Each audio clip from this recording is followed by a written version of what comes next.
Good morning. Good morning. Hi. Welcome to this session on the global trade order and future prospects. My name is Terry Martin.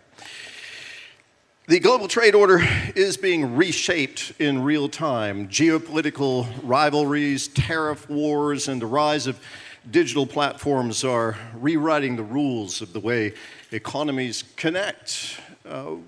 What used to look like steady globalization is now a contested and shifting battlefield. To help us make sense of all this, we've got a couple of where things might be going, because again, it's not just where things are now, but where things are headed. That's very much what this conference is about, navigating where we are heading. And we've got a couple of people here who have a really good sense of where things may be going from a global perspective, which includes very much the United States, and in this case as well, Korea. It's my great pleasure to introduce, first of all, Minister Yo Han-koo, South Korea's trade minister, with firsthand experience negotiating at the sharp edge of U.S. protectionism. He'll tell us more about that in just a moment. And Professor Hal Brands, one of the foremost thinkers linking trade and security in this turbulent world. Together, they'll help us explore the whole question of where the world trade order is going. So I want to first begin with a topic that I'm sure you all are following very closely here in this room. It's on the front pages of all the Korean papers. It's getting a lot of attention, not just here, but elsewhere too, because other countries are watching this very closely. And of course, I'm talking about the detention of around 300 Korean workers in the U.S. state of Georgia. This is a very diplomatic subject right now. I would like to first of all give the minister an opportunity to comment on this and maybe tell us. Good morning, everyone. And first of all, I'd like to thank to the organizer and for organizing this important session. And I think that's really unbelievable from Korean perspective to see our workers shackled and chained and sent to this detention center. But just I wanted to raise this fundamental question to the U.S. whether this is really to the best interest of the U.S. Because as we all know, the President Trump has really tried to revive the U.S. manufacturing.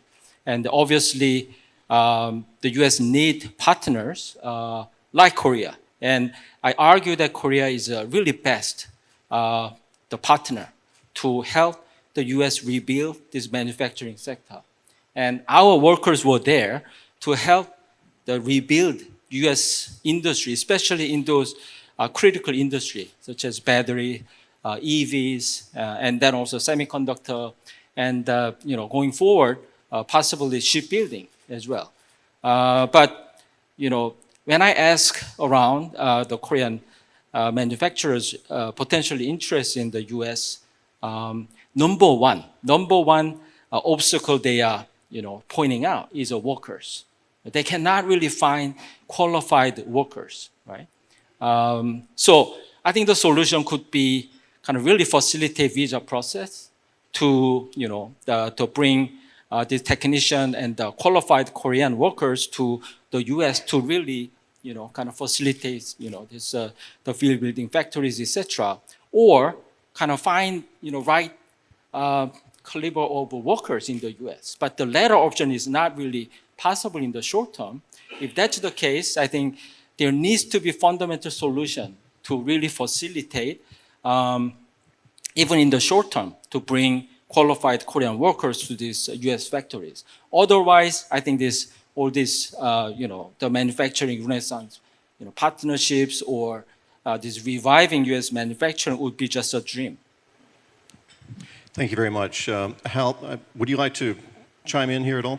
I think this is just a reflection of the incoherence of the administration's policies and the way that Minister Yo mentioned, in the sense that this is what happens when President Trump's immigration agenda runs head-on into his economic agenda and into America's alliance agenda as well. And so there's obviously, the president obviously believes there are sort of political points to be scored through high visibility enforcement actions in the immigration arena. But as the minister mentioned, it's very difficult to reshore manufacturing in the United States if you are going to be treating foreign workers in this way. And it's also going to impose strain on a number of key political relationships the United States needs, not just for economic issues, but for strategic issues as well. And so I think it's unfortunate what has happened, and I understand the anger and sort of the disbelief that has been voiced by observers across the political spectrum in Korea.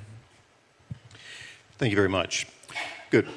So now we're going to dive into what I had prepared together with our speakers for today, because this development, of course, in the United States is still ongoing, and it's capturing a lot of attention. But there's a background to this. The background is that a recent agreement was made, trade agreement was reached, tariff agreement with the United States, which involved a lot of Korean investment that was just announced recently. So I think with that background, that made the shock of these detentions all the greater. And I wanted to ask you, Minister Yo, about that. You, obviously, as Trade Minister for Korea, played a fundamental role in negotiating that agreement. It's a major tariff agreement with President Trump in the United States. I wanted to ask you what that negotiation was like, and what was the most difficult part of that negotiation?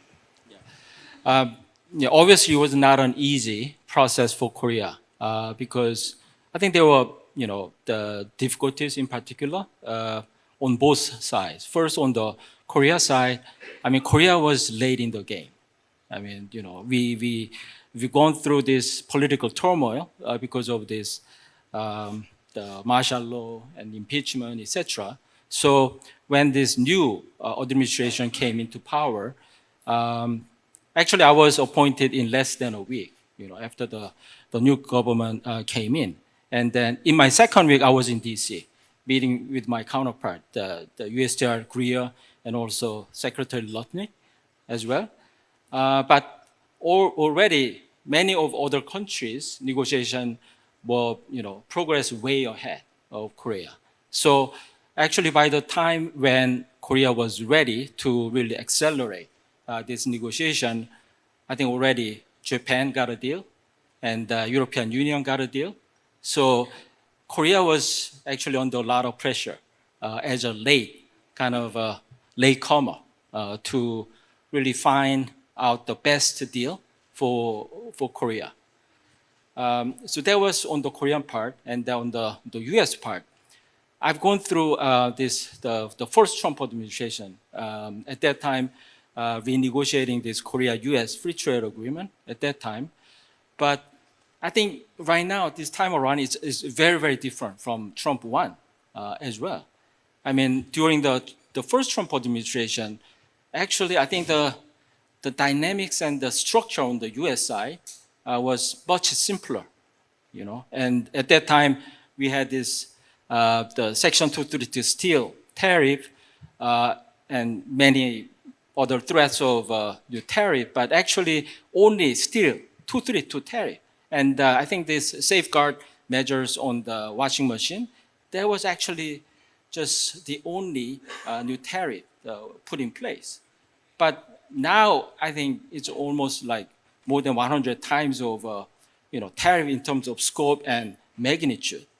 And also during the first Trump administration, I think USTR played a central role. So we needed to only negotiate with the USTR, then we are done. But right now, there are multiple players right now. You have to talk with USTR and also Commerce and sometimes Treasury. So I think it's a much more complicated and dynamic landscape right now that we have to deal with. Hal, South Korea is an important ally for the United States in this part of the world. There's a long-standing relationship between these two countries, also a trading relationship. Help us understand the political significance of the tariffs that Trump has been imposing also on allies.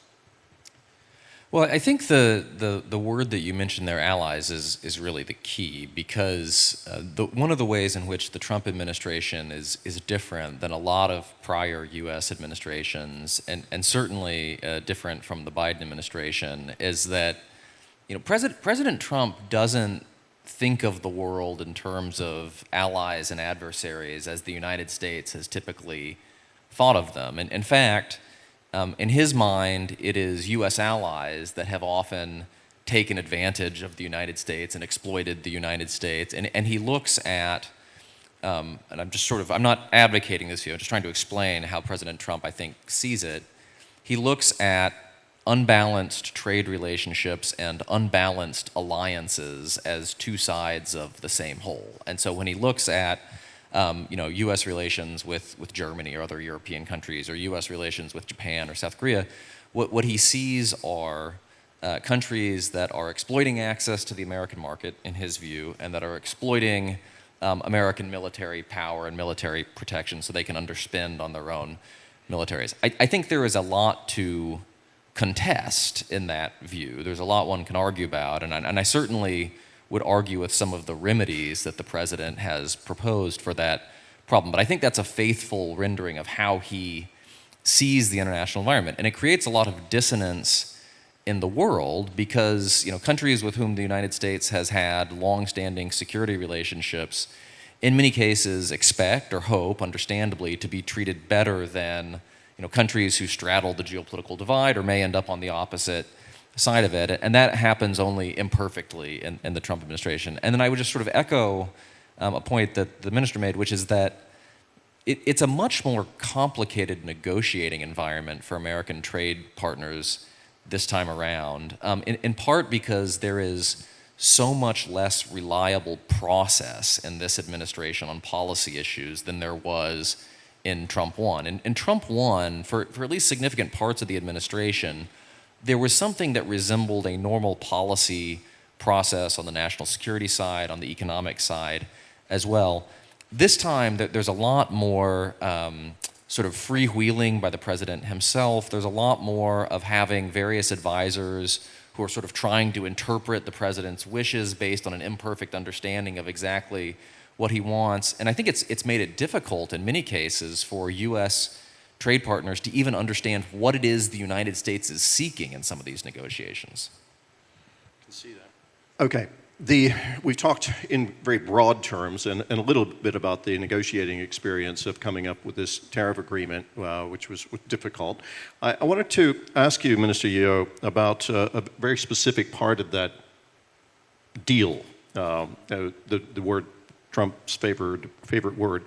Talk to us about MASGA. MASGA, this is a key part of Korea's negotiation strategy with the U.S. It stands for Make American Shipbuilding Great Again. And Donald Trump also praised the shipbuilding strengths of South Korea, recognizing how it can make a contribution. But this was a significant deal. We're talking about, it involved, I think, $150 billion of investment by South Korean shipbuilders into the United States maritime sector, trying to sweeten the tariffs deal with Trump.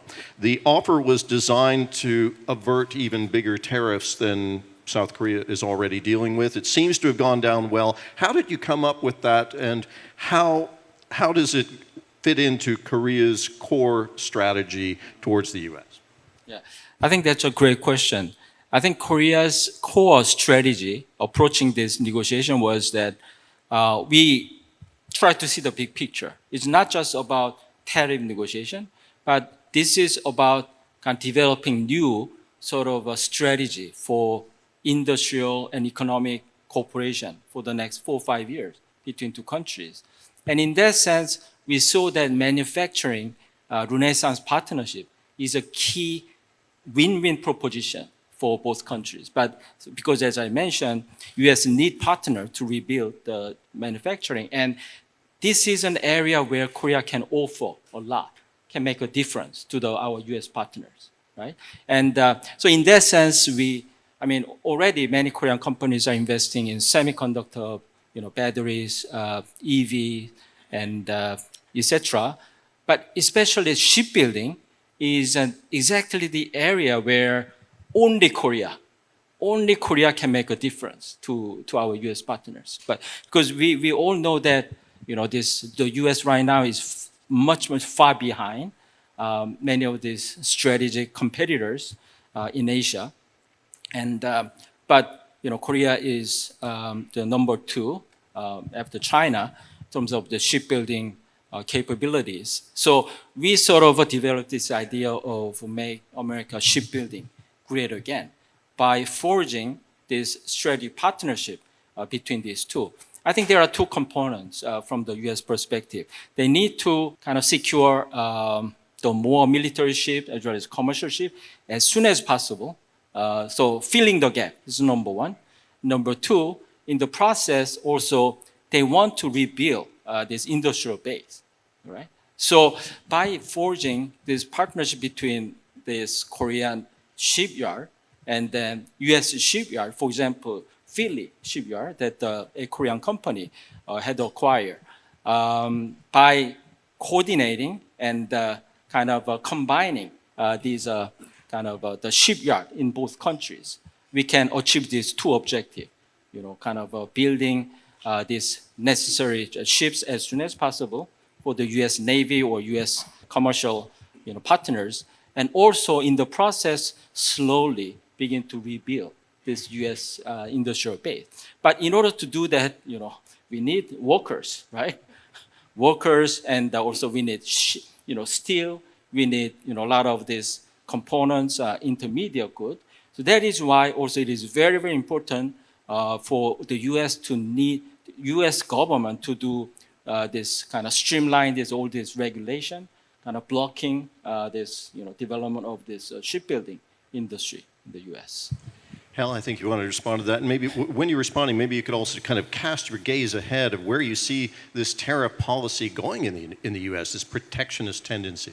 Well, I think just to put sort of a larger frame on the minister's comments, with which I wholly agree, when you look at this from a national security perspective, there are a variety of critical military and security needs that the United States will only be able to satisfy through deeper industrial integration with its allies. That's true if you're thinking about building icebreakers, where the United States is going to need help from Scandinavian countries. It's true if you think about shipbuilding, where Korea and Japan are going to play a very important role. It's true if you think about building new nuclear attack submarines with Great Britain and Australia. It's true if you think about building drones and jet engines and a variety of other things the United States might do with India in the coming years.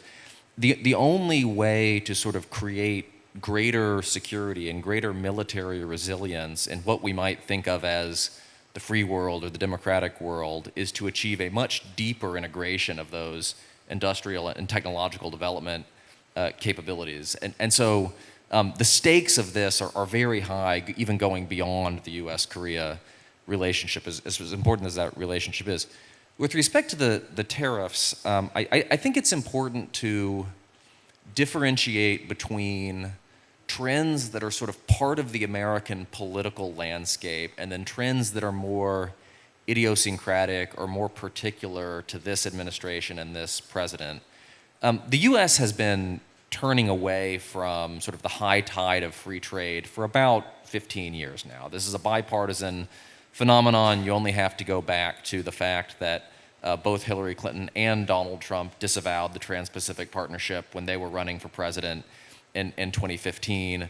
The Obama administration was ambivalent about new trade agreements and so on and so forth. And so there is sort of this longer running sense of dislocation and disillusion with free trade that I think is somewhat misplaced, because if you look at what actually has sort of decreased manufacturing employment in the United States, it has as much, if not much more, to do with automation and other technological trends than it does with trade. But nonetheless, that is sort of a fixture of the American political landscape. So regardless of who is elected in 2028 or 2032, we're not going back to the days of the 1990s anytime soon.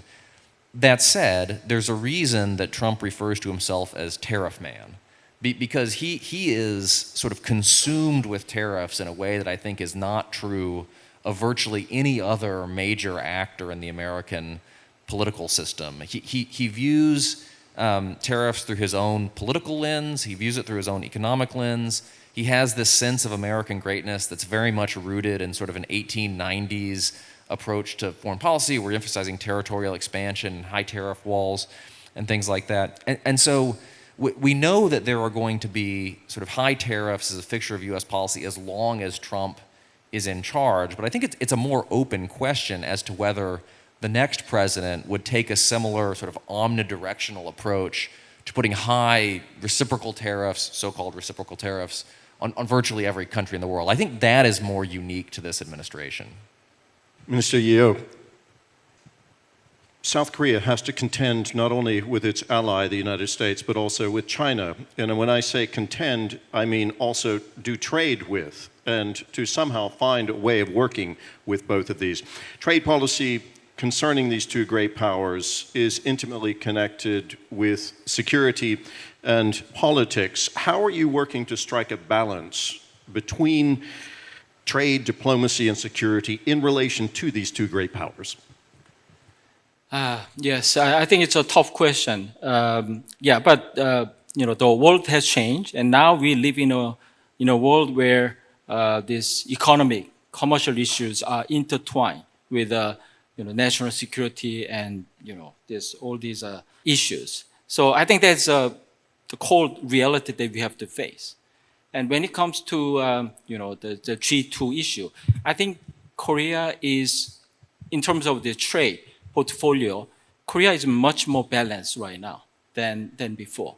What I mean by that is that if you look at this for the last 20 years or so, the trend, the Korea's export to China was almost 2 times as high as we export to the United States.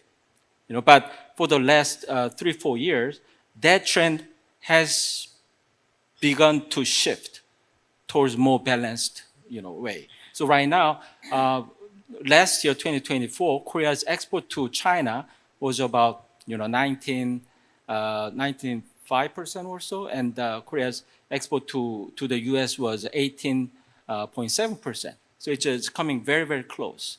So that's due to the fact that Korea invests heavily in the U.S. and that investment bring in kind of import of intermediate goods, machinery, etc. from Korea to the U.S. So now I think we are much more balanced, terms in terms of trade. Because what we learn from all these trade war, etc., is that interdependence is inevitable, especially for a country like Korea. Korea's the trade ratio to GDP is almost 80-90%, actually one of the highest. If except for this European Union, it's one continent, so it's much easier to trade for European countries. But for a country like Korea, it's a very, very high level of open and trading, nation. So in this kind of for this kind of trading nation, interdependence is inevitable, but overdependence is not good. Overdependence on one country or 2 countries, especially your kind of strategic security interests is not perfectly aligned with a country, I think you could put your country in a very vulnerable position. So that's why I think as a trading nation, Korea need to constantly recalibrate our trade portfolio, diversify, make new friends, and make ourselves less vulnerable to any one country. So in that sense, I think we are going in the right direction. And right now we are facing really unpredictable, uncertain trade environment. But I think this could be an also opportunity for us to pursue more this diversification strategy more in general. I want to pick up on your word interdependence there, because that's what trade is very much about. In an ideal situation, both trading partners will benefit from that relationship, perhaps not equally, but in the larger context, there will be benefits accrued by both. Hal, the U.S.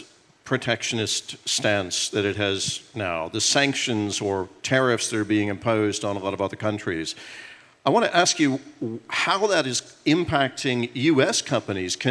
this must be of significant interest to U.S. companies who rely on imports to develop their own products and services. How is that working out for the U.S.? Is this really in the U.S.'s best interest? We heard the minister at the very beginning asking the question with the decision to detain these Korean workers in Savannah, whether this is really in the best interest of the United States.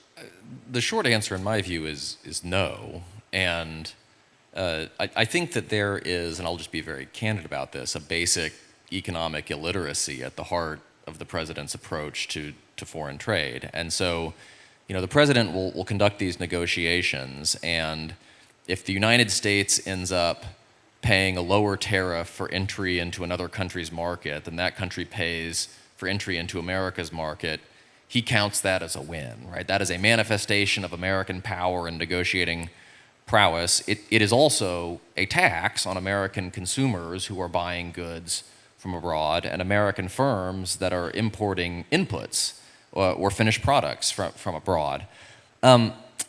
There is some question about what the ultimate economic impact of this will be. And we are only sort of starting to understand what the impact is because we are only starting to see the effects of the tariff kind of filter through to consumers and to firms. And so, American firms and foreign firms are having to figure out, what part of the extra charge associated with the tariff are they going to eat? What part of it are they going to pass on to the consumer? Right? How is that going to affect inflation? How is that going to affect employment?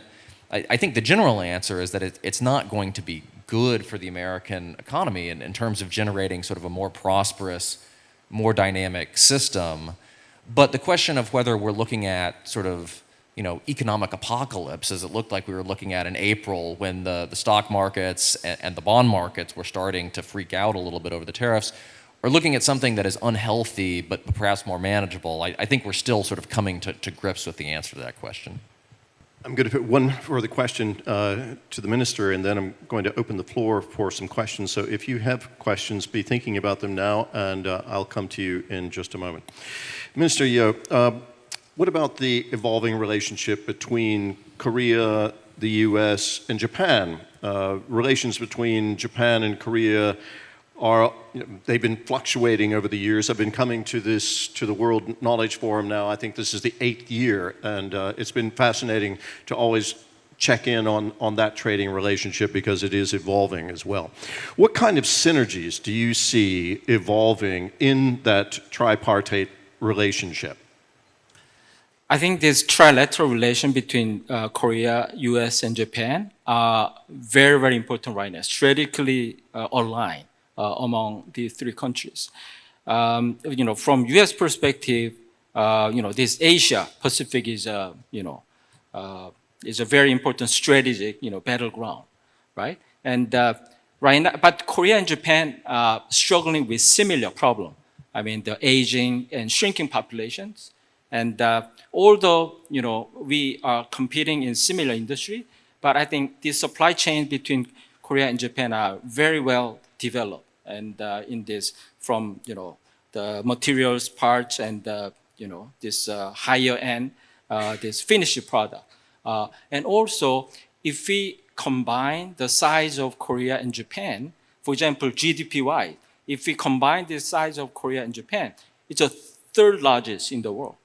And in terms of, let's say, the manufacturing capability, also if we combine Korea and Japan, it's the third largest in the world. Trade volume, fourth largest. So yes, if Korea, Japan is separate, then yeah, we can do just, okay. But if strategically the Korea and Japan are combined, economically, and also right now in terms of geopolitical purpose, if these two countries are combined, I think, the two countries can exert more bigger influence on the global stage. And especially between this, competition between US and China in this military sense, but as well as this trade and also the economic sense. So I think right now, that's why President Lee this time made the first stop in Japan before he visited the United States. This is the first time ever for a Korean president to visit Japan ahead of the United States. So in that sense, I think the Korea and Japan, yes, we have some, we are close neighbors, so sometimes, we're going through up and down in the diplomatic relations. But I think it's time for us to look at big picture in a more strategic way and, constructive ways to work together with Japan. Thank you. Super interesting. We could have a whole panel on that particular topic. I'd like to open the floor now to questions. I still have lots of questions myself, of course, but I would love to hear from the people in this room. We're looking at global trade, the global trading order, and we're looking at future prospects, where it might be going. We have the trade minister of Korea here on the stage, and we also have someone who understands the global network of how things work together, particularly how the economy and security work together. So if I see any hands, I will call upon you. Just raise your hand, and I think we have some microphones here that there's a gentleman there in the corner. Yes, sir. Just please identify yourself and direct your question. Hello. Thank you very much for the insightful... Could you stand up, please? Then we can see you better. Yep. First of all, thank you for the insightful explanations. And I'm from Steel Corporation, which manufactures the steel pipes in Korea. I wanted to point out that the steel sector seems to have become a non-negotiable area in the recent U.S.-Korea trade relations due to America's national security concerns. So I would like to ask you how the Korean government is planning to navigate this situation. So how do you see the future of the steel sector in Korea? Thank you. The steel sector in Korea. Minister, would you care to... Yes, steel right now it's 50% of Section 232 tariff. Yes, during the negotiation on the Korean side, we strongly requested the U.S. To provide any exemptions or lowering the steel tariff. But I think right now in the U.S. In the political the landscape, the general sense is that steel is politically very, very important and powerful group in the United States. But also during the first Trump administration, as I mentioned earlier, actually steel tariff was the first sectoral tariff that the Trump one put on. But at the same time, they provide a lot of exemption and exclusions to this steel tariff. And actually, that sort of really watered down the intended policy, this effect. So that's why it looks like that the current the Trump 2 really strict and insistent on just maintaining this very high level of steel tariff without any exemption.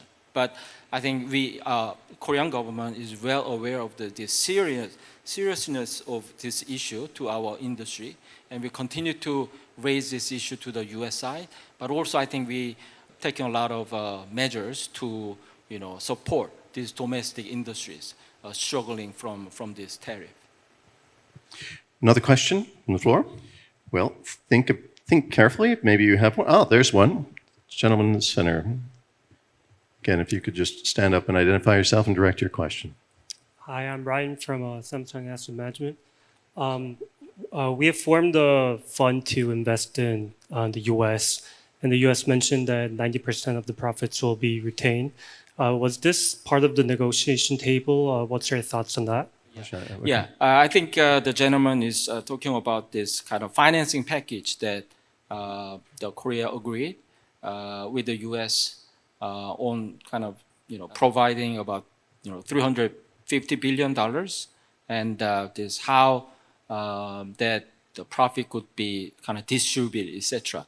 And I think Japan had actually first and a similar deal structure with the U.S. With $550 billion, and last Friday the MOU between Japan and U.S. were widely reported in the news media. So right now, I think the Korean side is see this as a very, onerous terms for Korean side to accept. And still, I think these detailed negotiations are on the way. So that's what I can say at this point. Thank you. Hal, I want to bring you in here because we're looking, we're looking into the specifics of Korea's trading relationship with the United States and how these agreements are negotiated. I want to just broaden out the picture there because we're talking about the world trade order here, and we're looking also at the relationship between China and the United States, which is very fundamental and affects everything in between. So I wanted to ask you what sort of lessons the U.S. learned in its trading relations negotiations with China with respect to rare earths, when China has a grip on the access and particularly the processing of rare earths and minerals. And the United States, was it just not aware of that when it imposed these sanctions, recognizing that it could face that kind of retaliation? And what has it taught us about supply chains? Yeah, the question of why the United States was so surprised by the impact of the Chinese rare earth export controls is an interesting one, because we sort of, observers have known for about 15 or 16 years since China imposed curbs on rare earth exports to Japan during a maritime dispute in the early 2010s, that this was a weapon that China was willing to wield. But I think that what sort of took American observers by surprise was the degree to which China had really sort of refined and sharpened the tool over the intervening period and turned it from sort of a blunt instrument that was hard to wield effectively to one where the government really had a better understanding of how the supply chain worked, that had a better view of how sort of the private sector landscape looked on this issue within China, and so it was able to be used with much more considerable effect. The related question is sort of why didn't the United States try to do anything about this dependency in the 15 years between 2010 and 2025? And the answer, I think, is just that it's kind of a hard problem. So rare earths are not particularly rare, but actually refining and processing them and getting them to market, it involves some pretty complicated processes. And it would probably require a multilateral solution to reducing dependence on China. And so this was one of these problems that I think everybody in the last administration and probably in the Trump 1 administration before that sort of understood it was an issue, but it was like relatively far down on the list because it was so hard to deal with. The United States has finally gotten the required sense of urgency on this right now, but I think it's going to be a relatively long road to reducing dependency on China. The lesson from this, though, is fundamentally that economic coercion, technological coercion, is going to be a two-way street from here on out. China has been developing a whole suite of economic coercive tools. In many cases, it has learned from the United States. It has emulated a lot of the tools that the United States has used against China over the past 5 or 6 years. The U.S., of course, has used export controls quite aggressively in technological supply chains and with respect to semiconductors in particular. And so this is going to be much more of sort of a back and forth contest in coercion and counter-coercion in the years to come.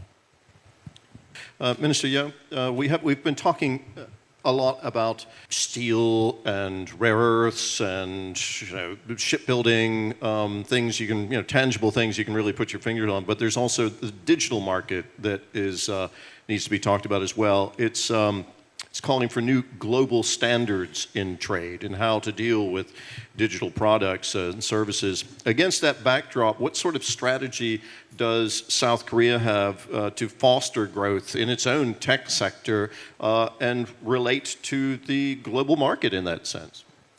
Yes. For the last few years, unfortunately, Korea was not really visible in terms of this AI race on the global stage. But the new government right now is putting this AI growth strategy at the front and center of this economic growth strategy. And I think that we have a very good chance because, Korea has a really great the digital infrastructure, this internet speed and, all these, the young talent pool, and also all these manufacturing, the supply chain.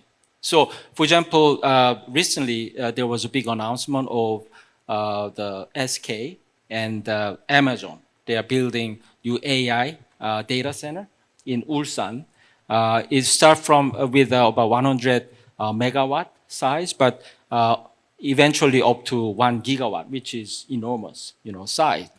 And I think there's a really kind of the value proposition that Korea can provide, which is Korea has a lot of this the data accumulated in all this manufacturing.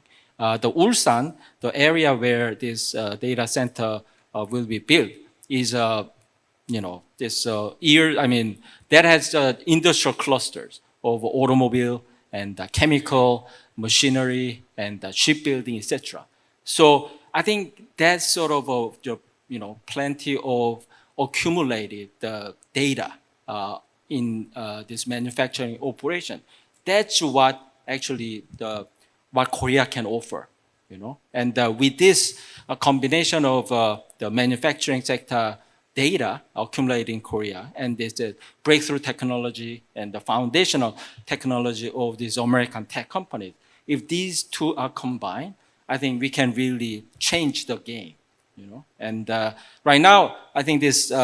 I'm not an AI expert, but the Korean many experts see sort of a physical AI as a kind of niche area where Korea can really excel in this overall AI value chain. And I think in that sense, Korea has a good chance. Minister Young, Halbrands, thank you both very much. A warm round of applause for our speaker.